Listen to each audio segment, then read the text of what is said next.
మొన్న అసెంబ్లీలో మొక్కల కొనుగోలు కేంద్రాలు వెంటనే ప్రారంభించాలని మేము చేసిన ఒత్తిడితో ఈరోజు రాష్ట్ర వ్యాప్తంగా మొక్కల కొనుగోలు కేంద్రాలు ప్రారంభం చేసుకోవడం జరుగుతూ ఉంది.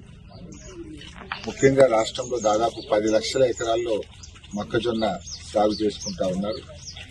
నిన్నటిదాకా మార్కెట్లో రైతులకు 1700 రూపాయలు కూడా ఒక క్వింటాల్కు రానటువంటి పరిస్థితి ఉంది. రైతులు బాగా నష్టపోతా ఉన్నారు. 2400 మద్దతు ధర ఉంటే 1600-1700కే మొక్కలు అమ్ముకుంటా ఉన్నారు. ఈ పరిస్థితుల్లో రైతులు నష్టపోవద్దు, వెంటనే కొనుగోలు కేంద్రాలు స్టార్ట్ చేయాలని మొన్న అసెంబ్లీలో గట్టిగా ఒత్తిడి చేయడం జరిగింది. ప్రభుత్వం దిగొచ్చి ఇలా రాష్ట్ర వ్యాప్తంగా కొనుగోలు కేంద్రాలు చేయడం జరిగింది. అయితే ఇప్పటికే కొంత ఒక 20-25% మొక్కలు వెళ్ళిపోయినాయి, దళారుల చేతిలోకి వెళ్ళిపోయినాయి. ముందే స్టార్ట్ చేసి ఉంటే రైతులందరికీ మేలు జరిగి ఉండేది. సో రైతు సోదరులందరినీ కూడా విజ్ఞప్తి చేస్తా ఉన్నాం, ఈ కొనుగోలు కేంద్రాలను సద్వినియోగం చేసుకోండి, మద్దతు ధర పొందండి అని చెప్పి రైతులకు పిలుపునిస్తా ఉన్నాం. అదేవిధంగా సన్ఫ్లవర్ కూడా మన ప్రాంతంలో బాగా సాగు చేస్తా ఉన్నారు. సన్ఫ్లవర్ కొనుగోలు కేంద్రం కూడా ఈరోజు ప్రారంభించడం జరిగింది. సన్ఫ్లవర్ కు 7,721 రూపాయలు మద్దతు ధర ఉంది, 7,721. సన్ఫ్లవర్ రైతులు కూడా మరి ఈ కొనుగోలు కేంద్రాలు సద్వినియోగం చేసుకుని మంచి ఆదాయాన్ని పొందాలని చెప్పి కూడా రైతులకు పిలుపునిస్తా ఉన్నారు. సన్ఫ్లవర్ షార్ట్ క్రాప్, అధిక ఆదాయం వస్తుంది, మంచి మేలు జరుగుతూ ఉంది, మంచి దిగుబడి కూడా వస్తూ ఉంది. మన ప్రాంతంలో ఇంకా ఎక్కువ సాగు చేయండి రాబోయే రోజుల్లో. పంట మార్పిడిగా ఉపయోగపడుతుంది, మంచి ధర కూడా ఉంది. మద్దతు ధర 7,721 రూపాయలు ఉంది కనుక తొందరగా కూడా అయిపోతుంది.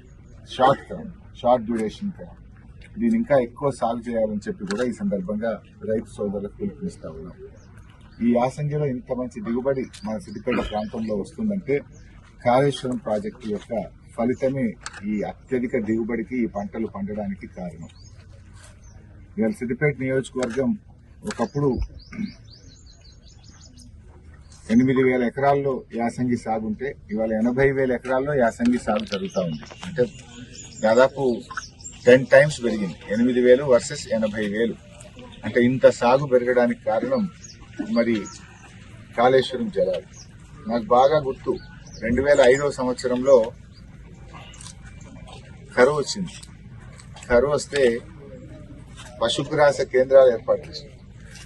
చిన్న కోడూరులో, రాజగోపాల్పేటలో, నంగునూరులో పశుగ్రాస కేంద్రాలు పెట్టారు. అంటే పశువులను బతికించడానికి 40 లక్షల మెట్రిక్ టన్నుల గడ్డి తెచ్చి రైతులకు సప్లై చేసినాం. అంటే పశువులను బతికించడానికే గడ్డి తెచ్చుకున్నాం ఆంధ్రాకి. అప్పటి పరిస్థితులు అవి. ఈ రోజు ఏంటి, కాళేశ్వరం వచ్చినాక కరువు అనేది సిద్దిపేట జాడలో కూడా లేదు కదా. కాలమైనా కాకపోయినా 2 పంటలు పండుతూ బంగారమౌళి ప్రాంతంలో రైతులు పంటలు పండిస్తున్నారు. ఒకప్పుడు తాగడానికి నీళ్లు లేక, పశువులకు గడ్డి లేక, కరువుతో అల్లాడినటువంటి ప్రాంతానికి కాళేశ్వరం ప్రాజెక్టు ఒక వరం.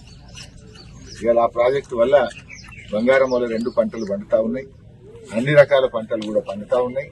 మరి ఈ చక్కటి పంటలు పండడం నిజంగా ఇది కాళేశ్వరం ప్రాజెక్టు యొక్క మహత్యం. ఆ ప్రాజెక్టు ఈ ప్రాంత రూపురేఖలు మార్చింది, ఈ ప్రాంతానికి కొత్త దిశను అందించింది కాళేశ్వరం ప్రాజెక్టు. సో రైతు సోదరులు సన్ఫ్లవర్ మరియు మొక్కజొన్న కొనుగోలు కేంద్రాలను వినియోగం చేసుకోండి, మద్దతు ధర పొందండి అని కోరుతున్నాను.